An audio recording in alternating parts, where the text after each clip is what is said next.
Good morning, good afternoon, good evening to everyone around the globe, and a very warm welcome to the last session of our annual Land Degradation Neutrality webinar series. My name is Ana Di Pangracio, and I will be your moderator today. Before we begin, a few quick housekeeping points. This webinar is being recorded. Translation into Spanish, French, and English is provided. Please choose the channel of your preference, clicking on the world icon. You are warmly encouraged to use the chat box to introduce yourself, share any reflection or exchange with participants. We will enable it for the first minute of this webinar. Then we will ask you to then concentrate on our panelists. So we will disable the chat box and we will enable it again towards the end. Please do not share personal contact information in the chat box, such as mobile phones, for security reasons. Please use the Q&A function to pose your questions to the panelists. You will find the Q&A button on the bottom of the screen. Or if you can see it there, look under more options and you will find the Q&A section. If you can, please make it clear to which panelist you're addressing the question, or if it is a general one. Panelists will respond in writing where possible. We will also dedicate them some time for questions and answers with panelists orally after their presentations. This series takes place within the framework of the project Strengthening Civil Society Role in Achieving Land Degradation Neutrality, supported by the Global Environment Facility and implemented by Drynet, IUCN, the International Union for Conservation of Nature, and both ends. This annual webinar series aims to enhance the knowledge and capacities of civil society organizations on key topics related to land degradation neutrality. Remember that the participants who have fully attended at least 3 of our 4 webinars will receive a certificate of participation. Bear with us with that because it will take us some time to produce it.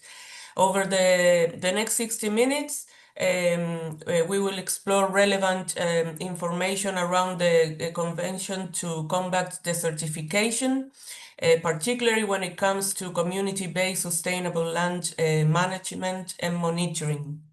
You will learn about participatory and scientific tools that support land and soil restoration, including traditional knowledge from indigenous peoples and local communities, explore some examples at the national, regional, and global levels. And then, of course, we will make sure to have space for interactions.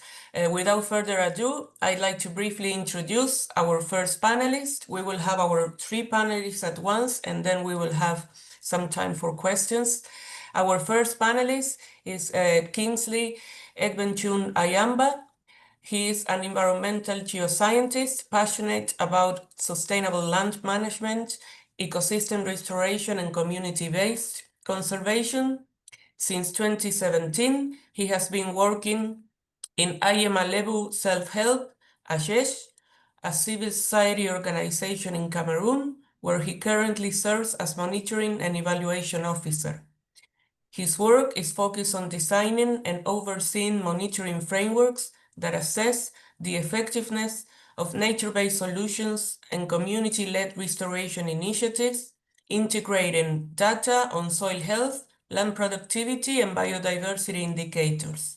His work bridges science and local knowledge, supporting local communities to advance Sustainable Development Goals 13 and 15. Kingsley is passionate about promoting evidence-based decision-making for land restoration and fostering resilient landscapes. Please, Kingsley, you have the floor for 10 minutes or less. Welcome and thank you for joining us. Okay, thank you very much, Anna. Hello, everyone. Greetings from Cameroon. I'm very happy to be part of this today's webinar, and it's a pleasure to share with you some insights on sustainable land management and the role that civil society organizations play in monitoring community-based landscape management. But before I go delve into the main discussion for today, I would just want to say a few words of who we are, who I represent. Ajimalebu Self-Help is a civil society organization, and we are based in Cameroon, Central Africa, and we have offices in Ghana and Tanzania. Our work actually focuses on land degradation neutrality, landscape restoration, biodiversity conservation, community-based participatory mapping, inclusive land use planning, and community development. And our approach it places indigenous and local communities at the center of land use governance. And we try to blend traditional and ecological knowledge with appropriate technology, participatory planning, and inclusive monitoring for informed and inclusive decision-making and governance. Next slide, please. Thank you. So why are we here today? Why does it matter? Over the last 3 weeks, we have been having interesting discussions with captivating speakers around land degradation and land degradation neutrality. And this is very important because when we talk of land degradation, we think of the environment, we think of people, we think of the social and economic impacts it has on us. And all of this is as a result of the improper management, inappropriate management of land resources. And based on studies, 25 billion tons of land is washed into the oceans annually. This just tells us the amount of soil erosion that occurs in our planet. And also 40% of the world's land world terrestrial land is degraded, impacting at least 3.2 billion people. That is almost 40% of the total population. And study shows that if care is not taken, the negative trend would improve from 10 to 50% for the agricultural productivity in some areas by 2050. Next slide, please. Thank you. So in order for us to maintain and increase the amount and quality of healthy and productive land to ensure no net loss of land resources, there is therefore that need for us to balance land degradation with land restoration initiatives through implementing sustainable land management practices that avoids, reduce, and reverse degradation. Sustainable land management is actually a holistic approach that preserves all ecosystems, which is categorized under the four means: supporting, provision, cultural, and regulating. And it also integrates biophysical, social, cultural, and economic needs to achieve land degradation neutrality, thereby enhancing food security, livelihoods, and build resilience to climate change. This concept actually is applicable to all ecosystems and land types, and is particularly relevant in addressing issues on desertification, land degradation, drought, and climate change. Next slide, please.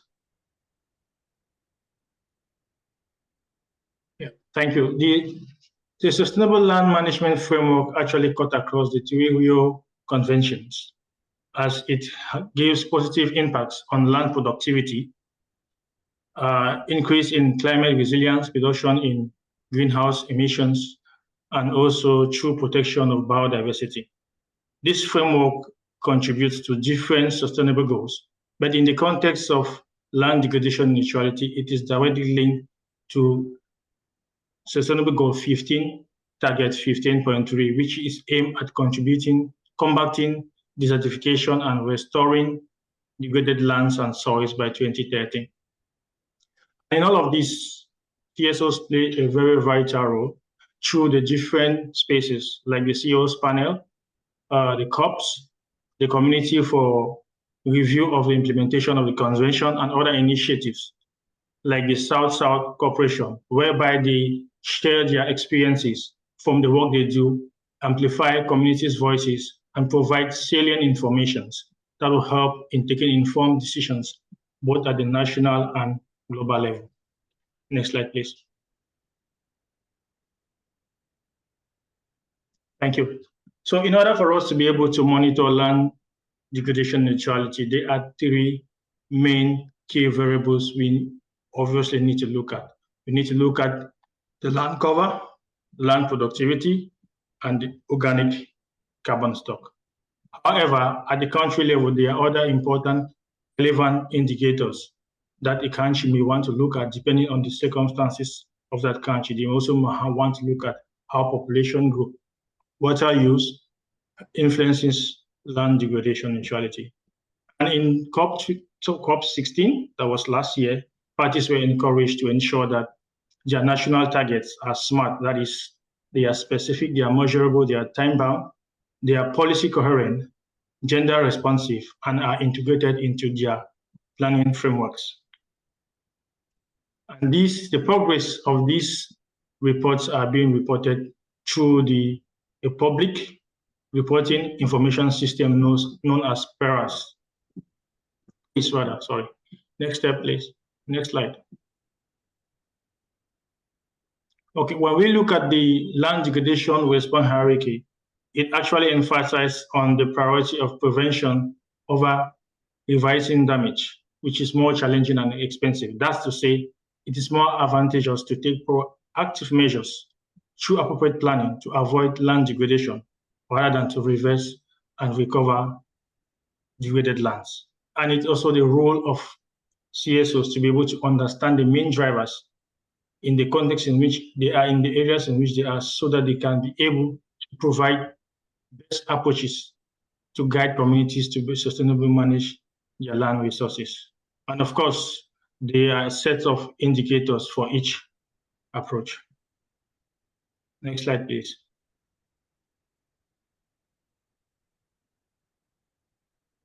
Yeah, when we talk of sustainable land management, it is actually a complex and time-sensitive process, and which also depends on shifting weather patterns and also taking into consideration the needs of the communities. And despite the scientific advancement and efforts put in place to understand the causes and outcome of land degradation, the implementation of the sustainable land management practices is often limited. And studies have shown that inadequate financing, limited knowledge and technical support, and also some legal frameworks are some of the main factors hindering the implementation and adaptation of this sustainable land management procedure. Next slide, please. So this is a project we are carrying in Cameroon, which around the Bapobana Forest Reserve, which is found in the southwest region of Cameroon.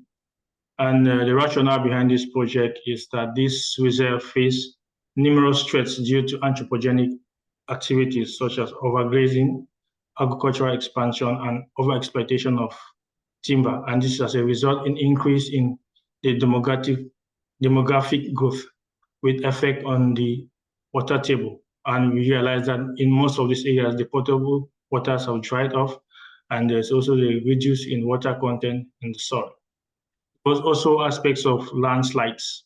So, and the goal for this project was to promote nature-based solutions through agroforestry and regenerative agriculture to enhance biodiversity conservation, to protect and restore the forest reserve. For this project, we were able to secure funds from Rainforest Alliance to implement the project, and we also had to work with some government agencies, government ministries like the Ministry of Forestry and the Ministry of Environment, and we also had to work with local authorities and the local people through an FPIC process. This project was actually a short-term project, or just a 2 years project, and it was to ensure the initial survival and establishment of the planted species. But we hope to secure more funding to continue to build the capacities of the village forest management committees that were revamped and created to be able to carry out long-term monitoring. Next slide, please. So our monitoring procedure has 4 main steps. Next slide, please.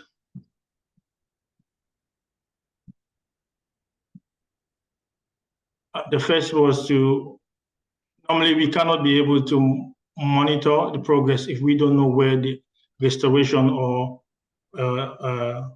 management activities is carrying out. So the first thing we did was to be after the planted fields, we were able to map out these areas using, for this case, we had to use drones because it was actually big. So we had to use drones to collect georeference area photographs. And also we had to carry out some other data using GPS. Next slide, please. Okay, the second step it was to be able to capture some of the indicators we were trying to monitor. And in this case, we were trying to look at the number of nurseries that were set up. We also had to look at how amount of trees planted, what was the survival rate. We also had to look at some point in time, look at the soil content, the soil structure. We also had to look at the involvement because we are looking at every project, every activity has to be gender responsive. So how many women and youths were involved? Okay, and also in the aspect of regenerative agriculture, we trained some local farmers. So we also had to look at what was the progress in terms of income generation and acquiring skills. Next slide, please.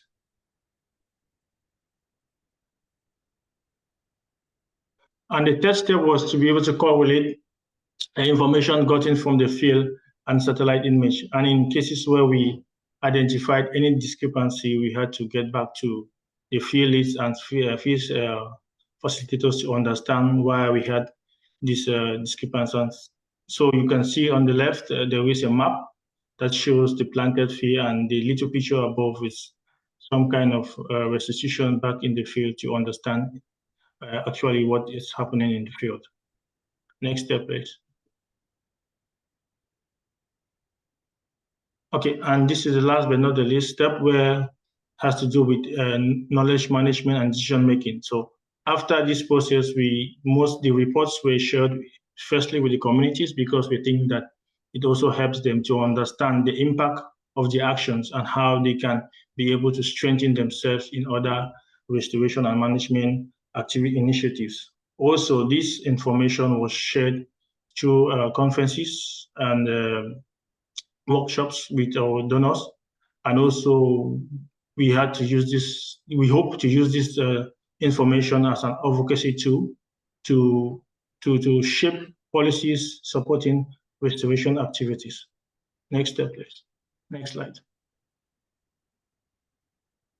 Okay, like we earlier mentioned before, there are some key factors hindering the implementation and adaptation of this framework, and we talked of insufficient funding of projects, the finance to fund projects, and also limited awareness of these practices. And also in some cases, you will find some cultural barriers, maybe due to conflict of interest or lack of participation, because I remember in one of the communities where they had conflicts, it took us time to be able to explain to them, try to address issues on line channel before we could be able to work in that community. So for solutions, we hope that there is that need to create avenues for which local financing mechanisms can be put in place, where you integrate sustainable land management, and also there is a need to continue communication and awareness raising at all levels. Next slide, please. With that said, I'll be very happy to share in case there are any questions. So I give you back to Anna. Thank you. Thank you, Kingsley, for your enlightening and informative presentation. Let me now go to our second panelist, Miguel Crespo. Miguel studied business administration and specialized in microbial biological control at the National Center for Plant and Animal Health in Cuba. He has worked as a consultant in sustainable rural development in Mexico, Ecuador, El Salvador, and Venezuela, and in the bioprospecting of microorganisms in South Africa and Namibia. He's a founding partner of Probioma, an NGO with 35 years of experience and currently serves as production manager at Probiotech, where he leads the development of microorganisms for biological pest control and the production of organic fertilizers, mineral broths, and agroecological soy.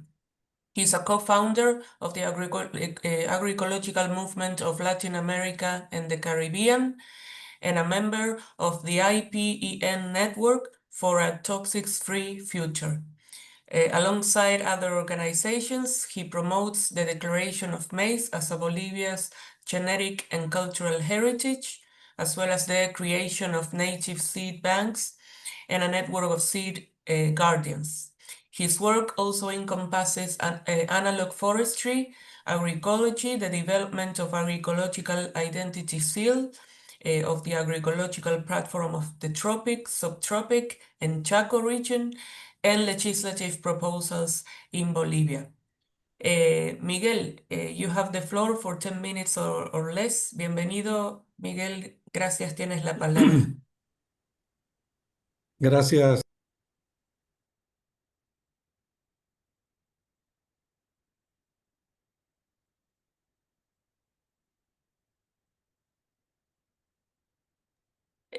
Tienes que activar tu micrófono, que se muteó. Ahí.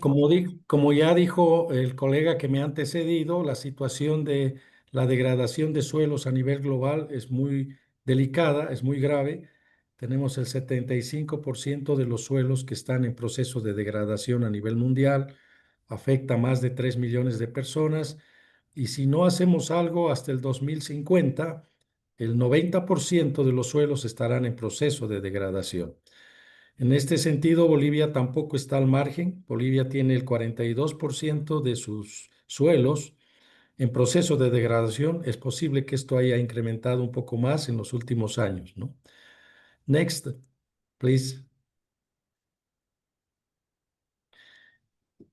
Paradójicamente, Bolivia es un país muy rico, ya que la biodiversidad constituye la mayor riqueza potencial en los países sudamericanos.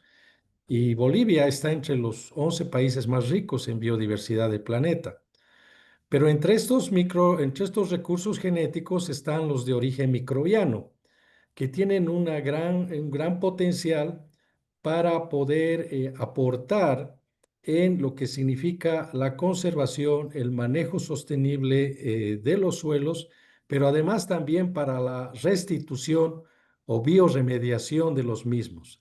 En otras palabras, tenemos que hacer también una valorización de que la naturaleza también puede salvar la degradación que está ocurriendo en la misma naturaleza.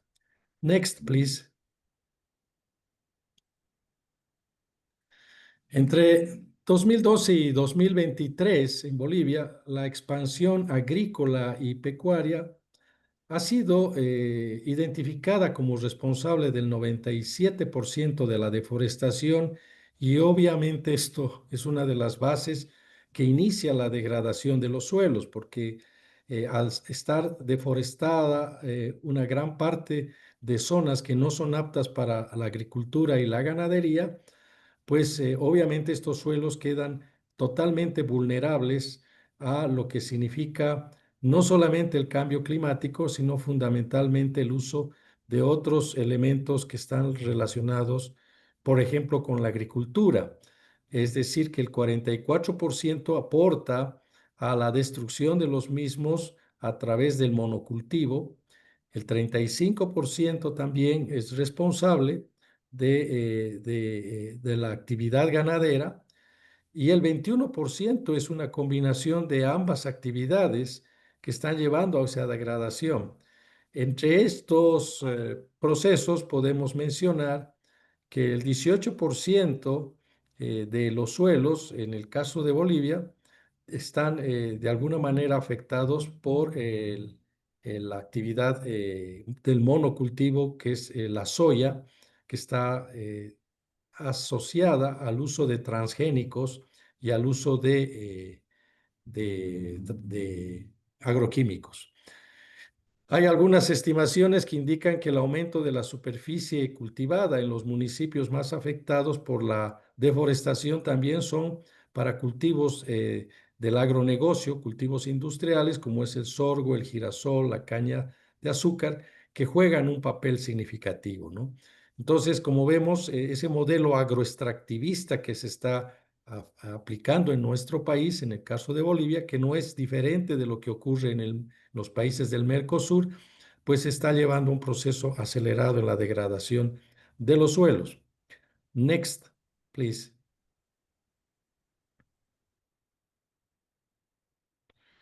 Y obviamente esto se expresa y se refleja en tragedias o desastres ambientales como el que tuvimos el año pasado, donde prácticamente se quemaron 14 millones de hectáreas, justamente en toda la zona que podemos mencionar, que es las áreas de la Chiquitanía y parte de la cuenca alta de la Amazonía, así como parte de la cuenca alta también de lo que es la cuenca del Plata.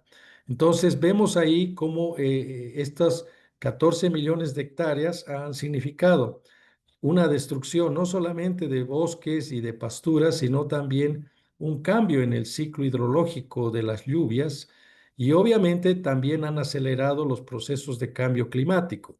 Lluvias torrenciales, sequías más permanentes, plagas cada vez más recurrentes en los cultivos agrícolas, en la ganadería y también epidemias que se han empezado a generar de manera cada vez más recurrente y más regular en el caso de vectores de enfermedades humanas. Next, please.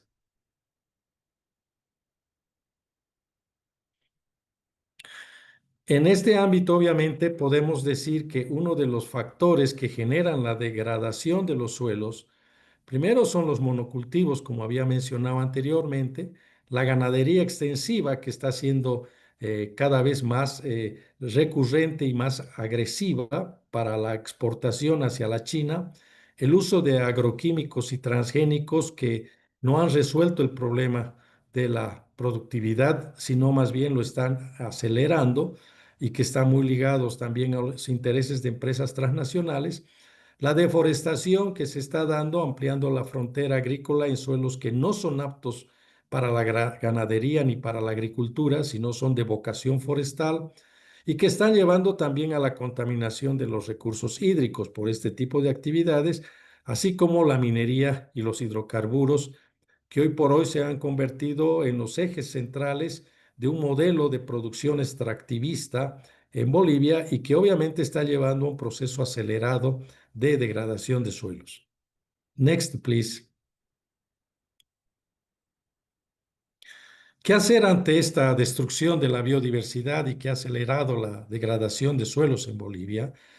Ahí es donde nosotros nos hemos planteado seriamente, en primer lugar, hacer una especie de diagnóstico o monitoreo de las diferentes regiones que están siendo afectadas, un monitoreo de situación de en qué estado están los suelos, para después tomar una serie de decisiones con las poblaciones locales, las organizaciones locales.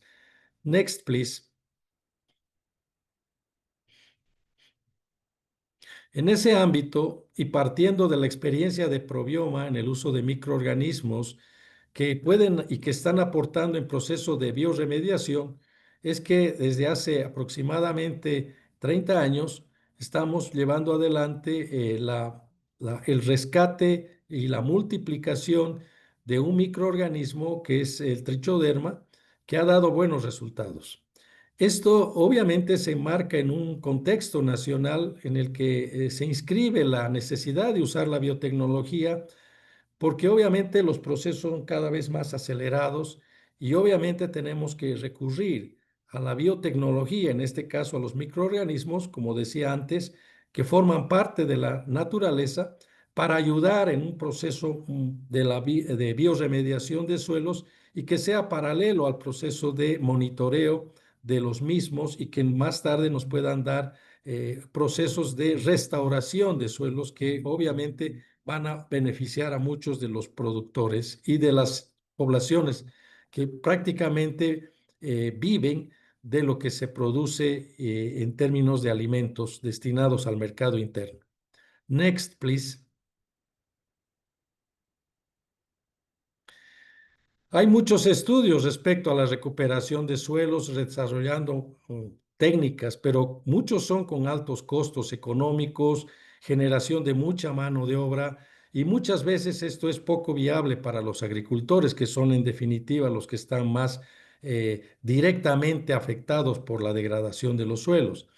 Y en ese sentido, hemos trabajado mucho en los últimos años en investigaciones aplicadas al uso de microorganismos en la recuperación de suelos, lo que nosotros podríamos llamar bioremediación de suelos. Next, please.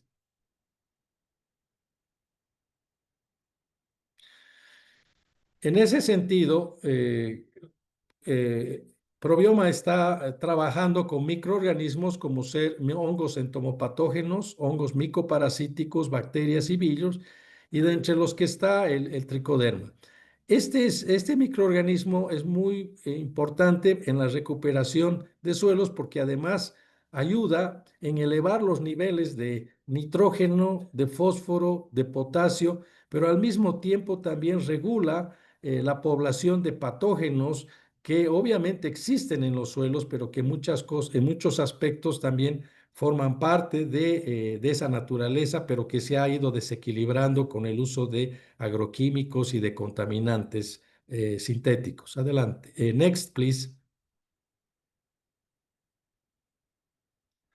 Y aquí tenemos algunas fotografías donde vemos en el caso de tierras altas, en Oruro, unos suelos totalmente degradados y que con el uso de este microorganismo hemos logrado recuperar más de 160 hectáreas con la incorporación de un cultivo o de una especie que es muy adaptada a condiciones de suelos salinos, salitrosos, como es el cauchi, su nombre es Saudea foliosa, y como verán ustedes se ha logrado recuperar, pero se ha acelerado con el uso de este microorganismo. Next, please.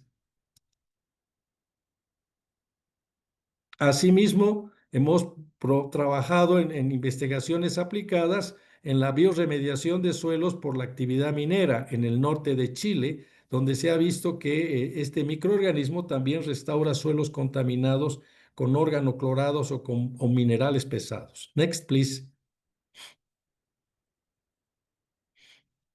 Ahí también estamos trabajando, incorporando en la semilla y en los suelos este microorganismo en el tratamiento de cultivos extensivos como es soya, girasol, maíz, quinoa, inclusive, lo que está ayudando a que esta agricultura sea más sostenible. Next, please.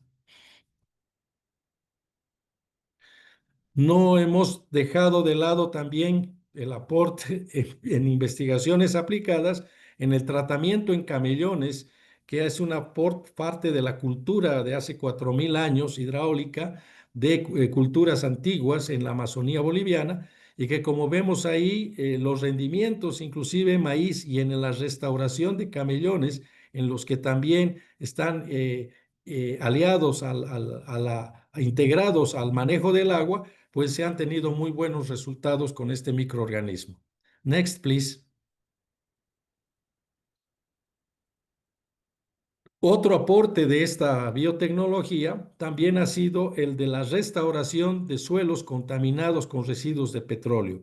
Como ustedes podrán ver, la cantidad de lodos persistentes en unidades era de 20.000 y a los 15 días ha ido bajando, lo que nos ha demostrado que este microorganismo es un excelente bioremediador de suelos empetrolados para poder aportar a la restauración de pasivos ambientales. Adelante. Next, please. Conclusiones que tendríamos que presentar. En primer lugar, el desarrollo de esta biotecnología ha logrado el uso masivo de alternativas sanas que son parte de la biodiversidad, como son los microorganismos benéficos. El aporte, en este caso, de un microorganismo como es el trichoderma en la sustitución de fungicidas y fertilizantes, también es un excelente bioremediador y es importante también ver que este es un microorganismo que aporta la recuperación de suelos contaminados y degradados. Asimismo, los procesos de degradación de materia orgánica han sido favorecidos también por el incremento de la actividad microbiana. Y también hemos visto que en diagnósticos microbiológicos hemos podido ver la disminución de colonias de fitopatógenos en los suelos y que obviamente han ido restaurando los mismos en cuanto a su dinámica microbiológica. Entonces, además, un aspecto importante en este proceso que hemos ido monitoreando es el cambio positivo en indicadores físico-químicos de la estructura, como es el caso de incrementar los niveles de nitrógeno, fósforo y potasio. Next, please.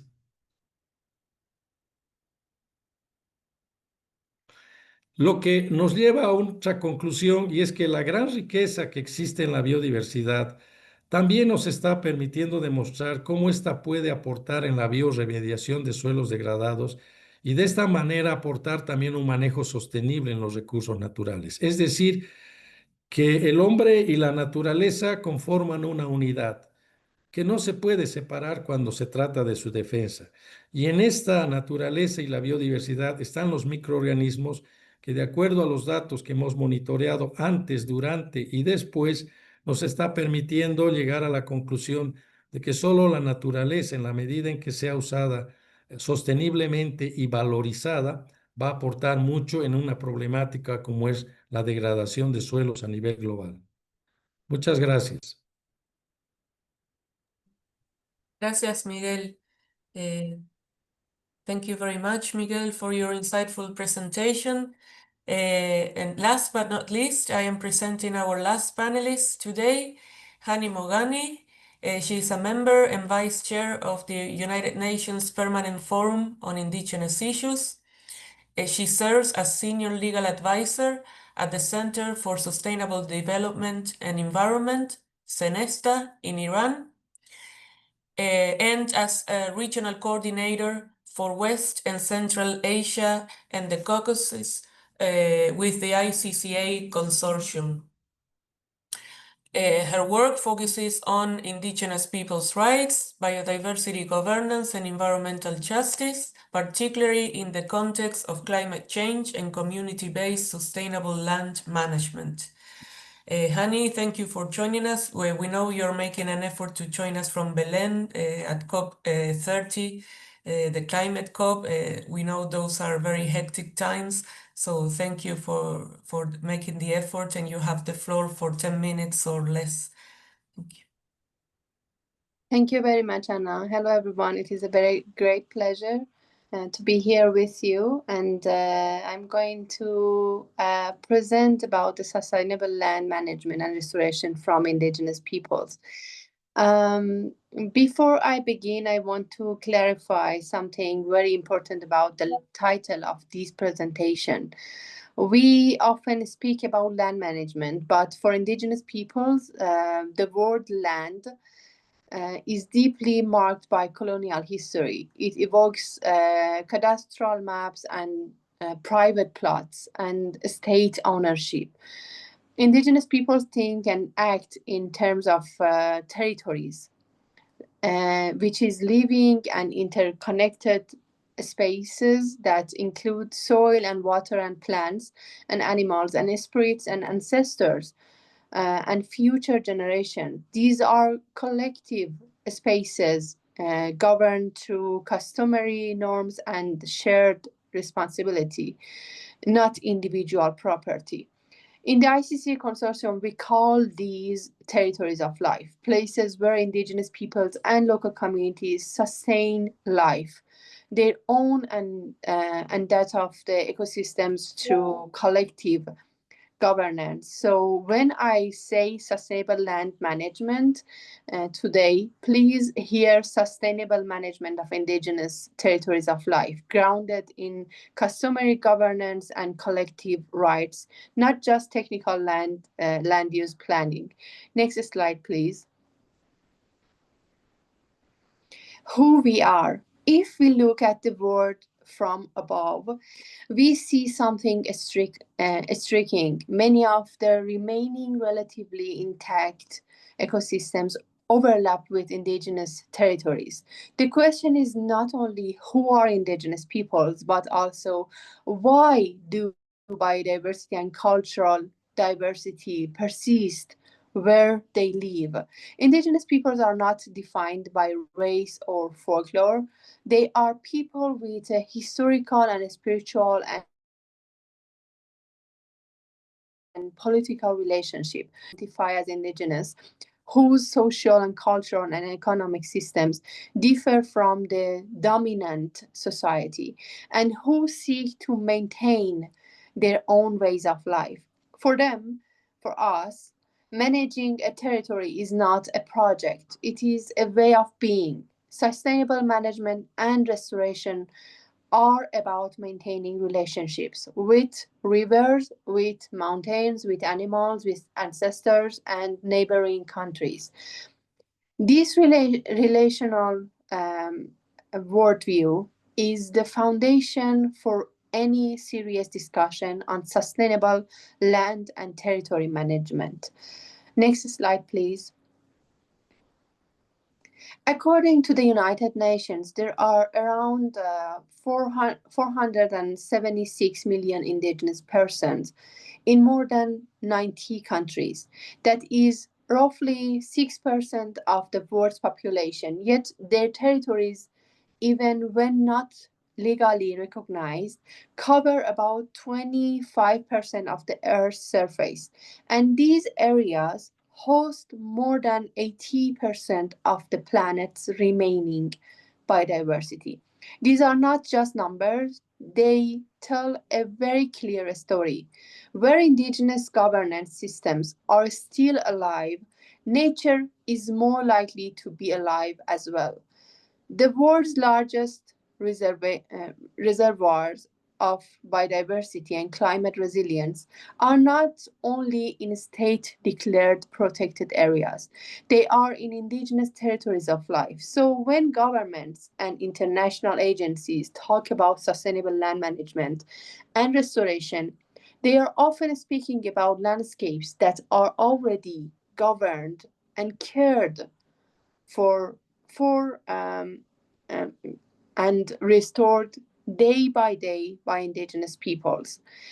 The real question is, do we recognize these people, governance, and rights, or do we treat them as invisible? Next slide, please. In this slide, we can see the overlapping of protected areas by the territories of life of indigenous pastoralists, indigenous nomadic pastoralists in Iran. I want to keep my time aligned, so maybe it would be better to go to the next slide. Now let's talk about the failure and challenges that indigenous peoples, I am trying to focus on my country, Iran. So these are the challenges, but they are also similar to the challenges that other people are facing. But this governance crisis takes many forms: forced or induced sedentarization of pastoralists, or nationalization of rangelands and forests without meaningful participation or even asking them for decision making. The other would be land allocation to large scale projects, which would be agribusiness or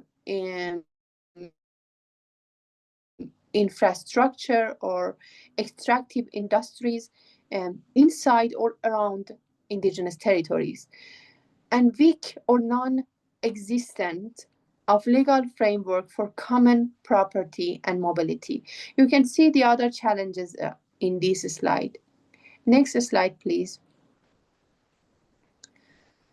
When customary governance systems are weakened by nationalization or by top-down planning or by ignoring indigenous institutions, several things happen at once. First, customary natural resource management collapses. Rules that once regulated grazing and water use and access to forest lose their authority. Second would be socio-ecological cohesion erodes, which means communities lose the internal mechanisms that kept resource use balance and conflict manageable. Third would be insecurity over property and territorial rights grows, and making it easier for external actors to grab land and harder for communities to invest in long-term restoration. All of these leads to multi-level disputes between communities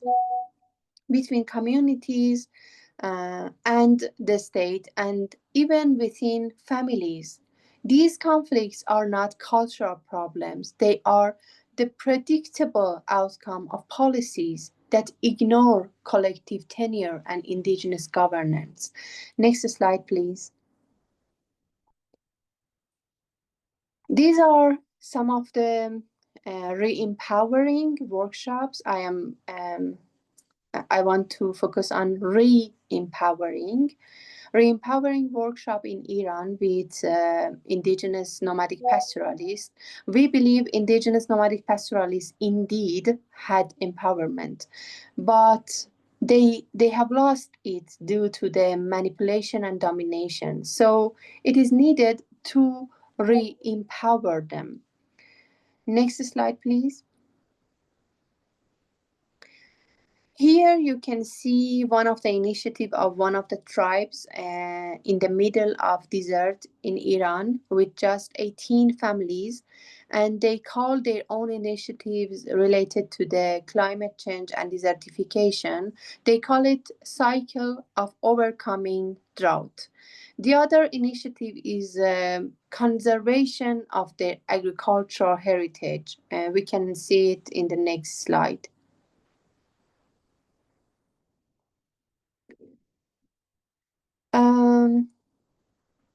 The previous speakers also talked about agricultural heritage and how it is important for land management, but I am trying to talk about the indigenous agricultural heritage. Next slide, please.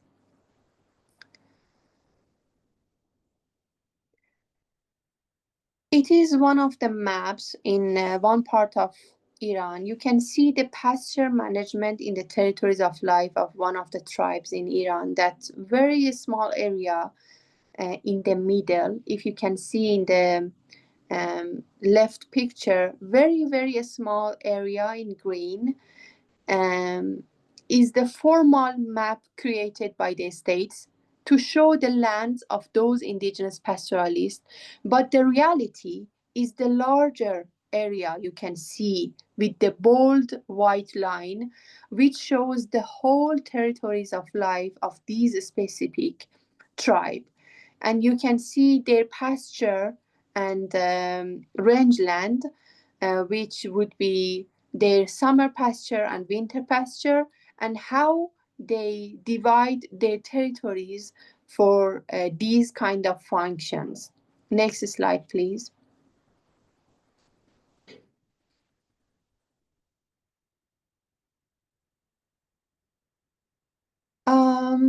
Indigenous peoples typically approach their territories with a holistic view. Territories is not divided into separated sectors. Agriculture here and rangeland there, or conservation over there. Instead, territory is a web of relationships connecting humans and animals and plants and spirits and institutions. Reports such as FAO's State of Land and Water Resources for Food and Agriculture show a global pattern that soils are being degraded and water resources overexploited and biodiversity is collapsing under industrial land use models, which shows just a very specific view, not a holistic view, that indigenous peoples have for their land and territorial management. Next slide, please.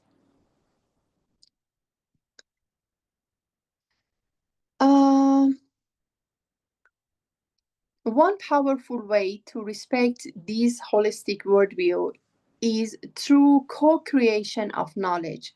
Participatory plant breeding or participatory evolutionary plant breeding is a good example. Instead of imposing external industrial seed varieties, indigenous peoples and small-scale farmers had these ancestral knowledge and initiatives to cultivate their local seeds in a population and not in the uniform way of cultivation, which is advertised by the industry. Since 2008, and because of the severe drought and water scarcity, with the help of Senesta,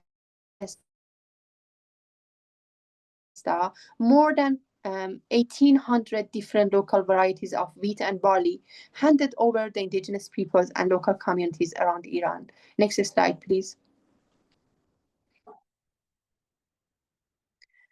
Would you please go to the next slide and then we can come back to this slide? Next. Thank you. In such process, indigenous knowledge about soil and microclimate and pests and cultural preferences is valued on an equal footing with formal science.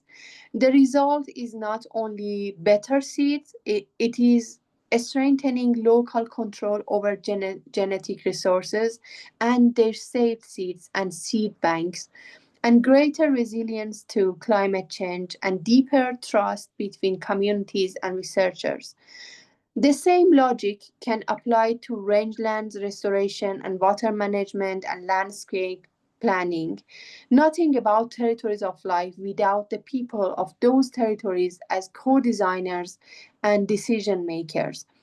Across Asia, at least in my continent, agricultural and rangeland systems are facing converging pressures, from climate change to water scarcity to desertification and land grabbing and market volatility. Many policy responses still focus on intensification and commodification and enclosure. But indigenous peoples and pastoralists respond differently. They use mobility to spread risk across space and time. They maintain diversity, a diversity of crops, diversity of breeds, and livelihood activities, rather than relying on monocultures. They rely on customary institutions to allocate resources in times of security and to resolve conflicts. Next slide, please.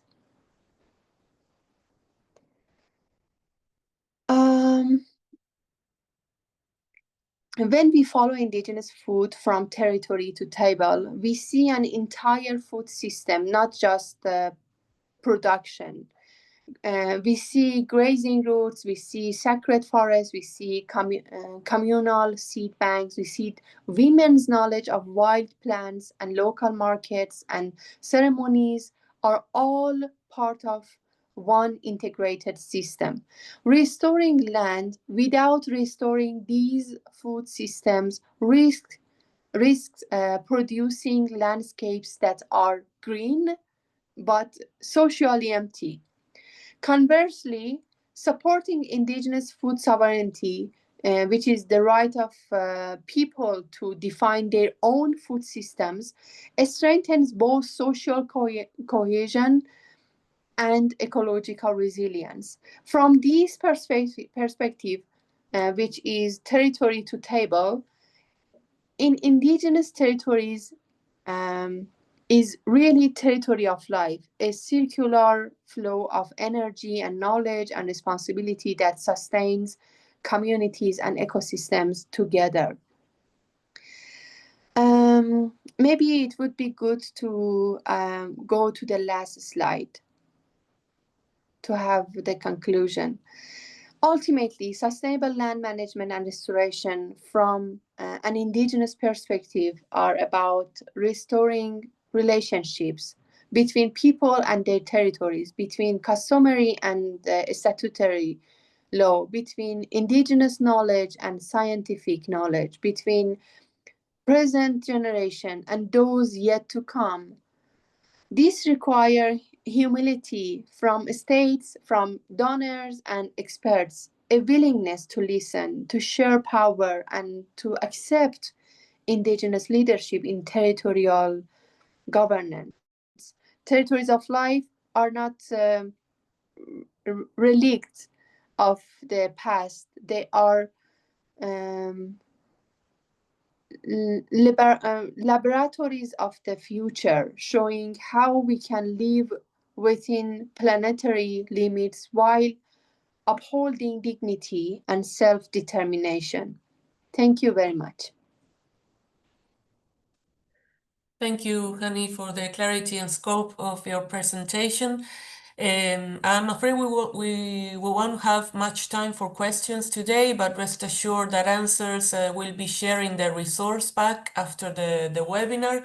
I would like to pose one that will go to Miguel on agroforestry. Miguel, muy puntual, si tienes que destacar un factor. Una colega de Colombia ha dicho que la agroforestería aún no alcanza su máximo potencial para avanzar en la neutralidad de la degradación de la tierra. ¿Cuál que consideras que es el factor clave en 30 segundos o un minuto para potenciar la implementación de la agroforestería y maximizar su impacto? Y luego invito a la colega a visitar más en la página de Probioma y otros espacios en los que está Miguel. Gracias.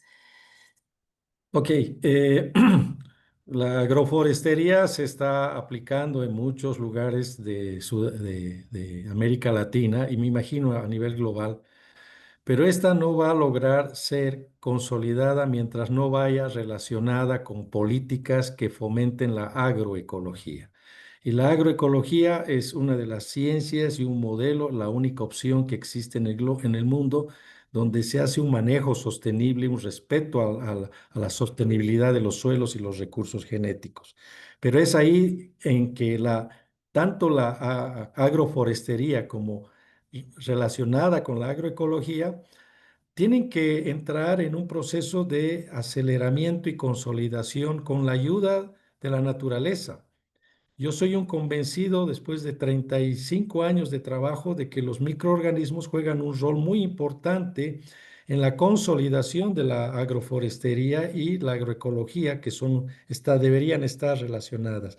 Y pienso que ahí cumple un rol importante las políticas públicas, en las que desde los municipios, gobernaciones o estados se promocione y se fomente la agroecología como una base para la seguridad y soberanía alimentaria, pero para la sostenibilidad de un modelo que pueda ser realmente, no solamente permita la conservación de los recursos genéticos, sino fundamentalmente para la conservación de los suelos, que en definitiva son los que dan la vida.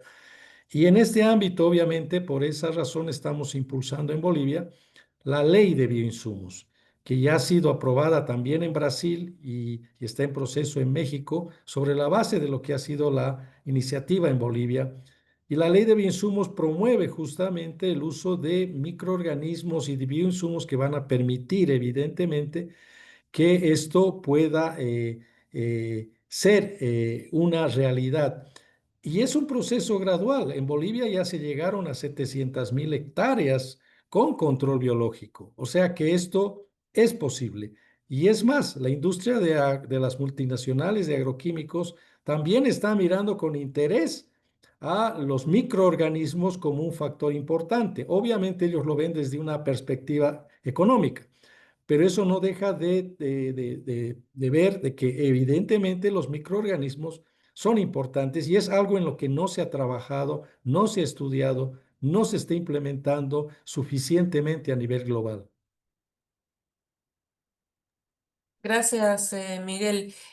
Kingsley, super short in 30 seconds as well.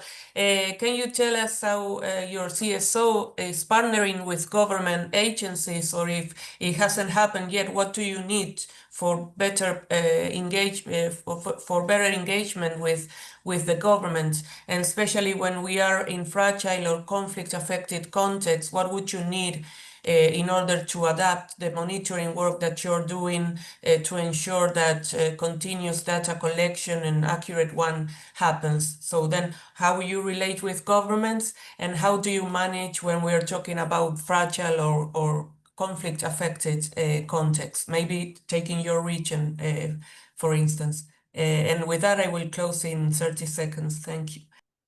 Okay, thank you very much, Anna. I think the first thing it has to do with creating a space where, like a multi-stakeholder platform, where both the CSOs and the government agencies can sit together and local authorities to deliberate on issues with respect to land management.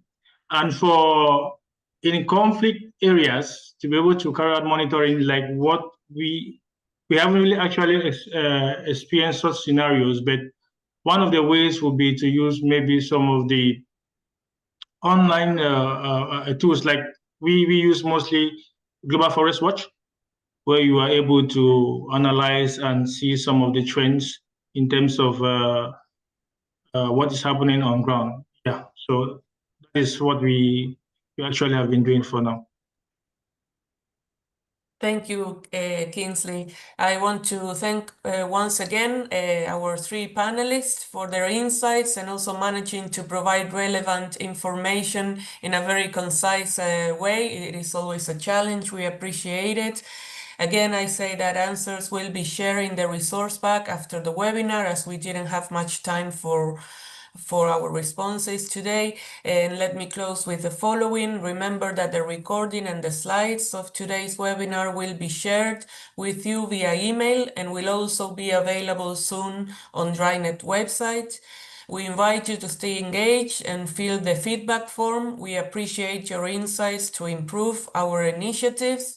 And stay tuned, because more news is coming from the project soon, including a new webinar series coming in 2026.